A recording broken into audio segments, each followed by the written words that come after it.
ಅಸ್ಸಾಂ ರೆಜಿಮೆಂಟ್ನ ವೀರ ಯೋಧರನ್ನ ತಾವು ಗಮನಿಸ್ತಾ ಇದ್ದೀರಾ. ಇದು ಕಂಬೈನ್ಡ್ ಮಿಲಿಟರಿ ಬ್ಯಾಂಡ್ ಗಮನಿಸ್ತಾ ಇರ್ತಕ್ಕಂಥದ್ದು. ಎಲ್ಲವೂ ಕೂಡ ಈಗ ಮುಂದಕ್ಕೆ ಹಾಗೆ ಸಾಗ್ತಾ ಇದೆ. ಅಸ್ಸಾಂ ರೆಜಿಮೆಂಟ್ ಕೂಡ ಈಗ ಮುಂದಕ್ಕೆ ಸಾಗ್ತಾ ಇರೋದನ್ನು ಗಮನಿಸ್ತಾ ಇದ್ದೀವಿ. ಇದು ಕೂಡ ಕಂಬೈನ್ಡ್ ಮಿಲಿಟರಿ ಬ್ಯಾಂಡ್ ಟ್ರೂಪ್ ಅನ್ನ ಇಲ್ಲಿ ನಡೆಸ್ತಾ ಇರ್ತಕ್ಕಂಥದ್ದು. 74 ಜನ ಮ್ಯೂಸಿಷಿಯನ್ಸ್ ಸಂಗೀತಗಾರರನ್ನು ಒಳಗೊಂಡಂತಹ ತಂಡ.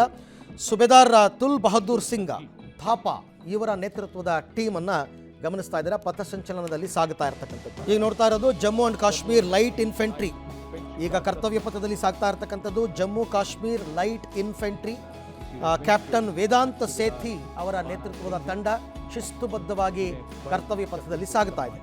ಇದು ರೆಜಿಮೆಂಟ್ ಆಫ್ ಆರ್ಟಿಲರಿ ಅಂತ ಅಂದ್ಬಿಟ್ಟು ಕ್ಯಾಪ್ಟನ್ ಗಜೇಂದ್ರ ಗೋಸ್ವಾಮಿ ನೇತೃತ್ವದಲ್ಲಿ 223 ಜನ ಫೀಲ್ಡ್ ರೆಜಿಮೆಂಟ್ ಸೋಲ್ಜರ್ಸ್, 223 ಜನರ ಒಂದು ತಂಡ. ಇವ್ರನ್ನ ಗಾಡ್ ಆಫ್ ವಾರ್ ಅಂತ ಕರೀತಾರೆ. ಅಂದರೆ ಭೂಮಿಯ ಮೇಲೆ ಏನಾದರೂ ಯುದ್ಧವ ನಡೆದರೆ ಆಗಲೇ ಸರ್ ಹೇಳ್ತಾ ಇದ್ದಾರಲ್ಲ, ಹರ್ ಹರ್ ಮಹಾದೇವ್ ಅಂತ ನುಗ್ಗುತ್ತಾರೆ ಅಂತ, ಆ ಟೀಮ್ ಇದು. ಇದನ್ನ ರೆಜಿಮೆಂಟ್ ಆಫ್ ಆರ್ಟಿಲರಿ ಅಂತ ಕರೀತಾರೆ. 74 ಜನ ಸಂಗೀತಗಾರರ ಒಂದು ತಂಡ ಇದು ತಾವು ಗಮನಿಸ್ತಾ ಇದ್ದೀರಾ. ಇದನ್ನ ಕಂಬೈನ್ಡ್ ಮಿಲಿಟರಿ ಬ್ಯಾಂಡ್ ಅಂತ ಕರೀತಾರೆ.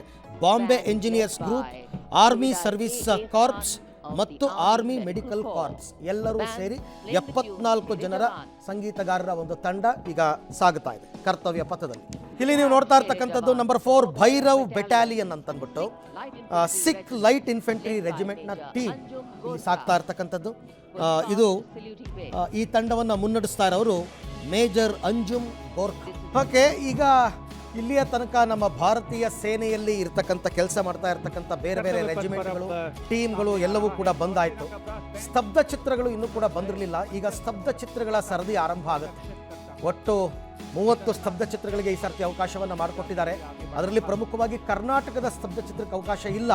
ಬೇರೆ ಬೇರೆ ರಾಜ್ಯಗಳಿಗೆ ಅವಕಾಶ ಕಲ್ಪಿಸ್ಕೊಡ್ಬೇಕು ಅಂತ ಬೇರೆ ಬೇರೆ ರಾಜ್ಯಗಳು ಮತ್ತು ಕೇಂದ್ರದ ಕೆಲವು ಇಲಾಖೆಗಳು ಸೇರಿ 30 ಸ್ತಬ್ಧ ಚಿತ್ರಗಳು ಇನ್ನೇನು ಕರ್ತವ್ಯ ಪಥದ ಕಾಣಿಸ್ಕೊಳ್ತಾ ಇವೆ. ಅದನ್ನು ನಾವು ಒಂದೊಂದಾಗಿ ನೋಡೋಣ.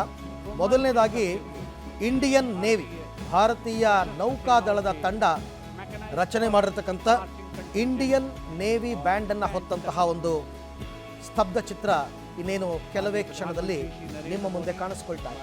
ಇಲ್ಲಿ ನೀವು ನೋಡ್ತಾ ಇರ್ತಕ್ಕಂಥದ್ದು ನಾನು ಆಗಲೇ ಹೇಳ್ತಾ ಇದ್ದೆ, ಭಾರತೀಯ ನೌಕಾದಳದ ಸ್ತಬ್ಧ ಚಿತ್ರ ಈಗ ಪಾಸ್ ಆಗ್ತಾ ಇರ್ತಕ್ಕಂಥದ್ದು. ಇದು ಒಂದು ಗ್ರೂಪ್ ಮಾಡಿದ್ದಾರೆ. ಮೊದಲು ಹೋಗಿದ್ದು ಭಾರತೀಯ ನೌಕಾದಳದ ಬ್ಯಾಂಡ್, ಅದರ ಹಿಂದೆ ಮಾರ್ಚಿಂಗ್ ಟೀಮ್. ಈಗ ನೀವು ನೋಡ್ತಾ ಇರ್ತಕ್ಕಂಥದ್ದು ನೇವಲ್ ಟ್ಯಾಬ್ಲೋ. 3 ಕೂಡ ಭಾರತೀಯ ನೌಕಾದಳದ. ಸೊ ಒಂದು ನೇವಿ ಬ್ಯಾಂಡ್, ಮತ್ತೊಂದು ಮಾರ್ಚ್ ಪಾಸ್ಟ್ ಮಾಡ್ತಕ್ಕಂಥ ಟೀಮ್, ಈಗ ನೇವಲ್ ಟ್ಯಾಬ್ಲೋ. ಈ ನೇವಲ್ ಟ್ಯಾಬ್ಲೋ ಭಾರತೀಯ ನೌಕಾದಳ ಬೆಳೆದು ಬಂದ ದಾರಿಯನ್ನ ತೋರಿಸುವ ರೀತಿಯಲ್ಲಿ ರಚಿತವಾಗಿರ್ತಕ್ಕಂಥ. ಈಗ ಬಂದದ್ದು ಇಂಡಿಯನ್ ನೇವಿ ಆದ್ಮೇಲೆ ಇಂಡಿಯನ್ ಏರ್ ಫೋರ್ಸ್, ಭಾರತೀಯ ವಾಯುದಳ, ಇವ್ರದ್ದು ಒಂದು ಗ್ರೂಪ್ ಇದೆ. ಒಂದು ಗ್ರೂಪ್ ಅಂದರೆ ಏರ್ ಫೋರ್ಸ್ ಬ್ಯಾಂಡ್ ಮೊದಲಿಗೆ ಸಾಗುತ್ತೆ, ಅದಾದಮೇಲೆ ಮಾರ್ಚ್ ಪಾಸ್ ಮಾಡಿಕೊಂಡು ಸಾಗಲಾಗುತ್ತೆ. ಮೂರನೇದು ಈಗ ಅಲ್ಲಿ ರಚನೆ ಆಗುತ್ತೆ, ಒಂದು ಸಿಂಧೂರ್ ಫಾರ್ಮೇಷನ್ ಆಗುತ್ತೆ. ಈಗ ಆಗುತ್ತೆ, ಸಿಂಧೂರ್ ಫಾರ್ಮೇಷನ್ ಆಗ್ತಾ ಇದೆ. ಆ ಸಿಂಧೂರ್ ಫಾರ್ಮೇಷನ್ಗೆ 2 ರಫೇಲ್, 2 MiG-29, 2 ಸುಖೋಯ್ ಮತ್ತು 1 ಜಾಗ್ವಾರ್ ಅನ್ನು ಬಳಸ್ತಾ ಇದೆ. ಸೊ ಈಗ ನೀವು ನೋಡ್ತಾ ಇರ್ತಕ್ಕಂಥ ಮತ್ತೊಂದು ಟ್ಯಾಬ್ಲೋ, ಸಂಗ್ರಾಮದಿಂದ ರಾಷ್ಟ್ರ ನಿರ್ಮಾಣದ ತನಕ ಅನ್ನೋ ಪರಿಕಲ್ಪನೆಯಲ್ಲಿ ಕೇಂದ್ರ ಇಲಾಖೆ ರಚನೆ ಮಾಡಿರ್ತಕ್ಕಂಥ ಒಂದು ಟ್ಯಾಬ್ಲೋ. ಅಂದರೆ ಭಾರತ ರಾಜ ಪದ್ಧತಿಯಲ್ಲಿ ಹೇಗೆ ಸಂಗ್ರಾಮಗಳು ನಡೀತಾ ಇತ್ತೋ, ಭಾರತೀಯ ಸ್ವಾತಂತ್ರ್ಯ ಸಂಗ್ರಾಮ, ಅಲ್ಲಿಂದ ರಾಷ್ಟ್ರ ನಿರ್ಮಾಣ, ಈ ಪರಿಕಲ್ಪನೆಯನ್ನು ಇಟ್ಕೊಂಡು ತಯಾರಾಗಿರ್ತಕ್ಕಂಥ ಸ್ತಬ್ಧ ಚಿತ್ರ. ನೀವು ನೋಡ್ತಾ ಇರ್ತಕ್ಕಂಥದ್ದು ಟ್ರೈ ಸರ್ವಿಸ್ ಟ್ಯಾಬ್ಲೋ ಅಂತ, ಬಹಳ ಅದ್ಭುತವಾದದ್ದು.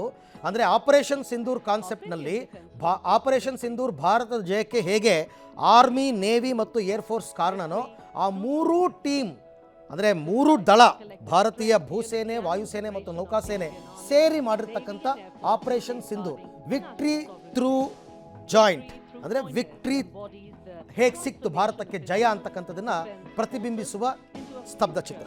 ಕರಾವಳಿ ಪಡೆ, Indian coastal guard marching contingent ಅನ್ನು ಗಮನಿಸ್ತಾ ಇದ್ದೀರಾ. ಭಾರತೀಯ ಕರಾವಳಿ ಭಾಗ, ಕೋಸ್ಟಲ್ ಭಾಗವನ್ನ ಕಾಯುವ ತಂಡ.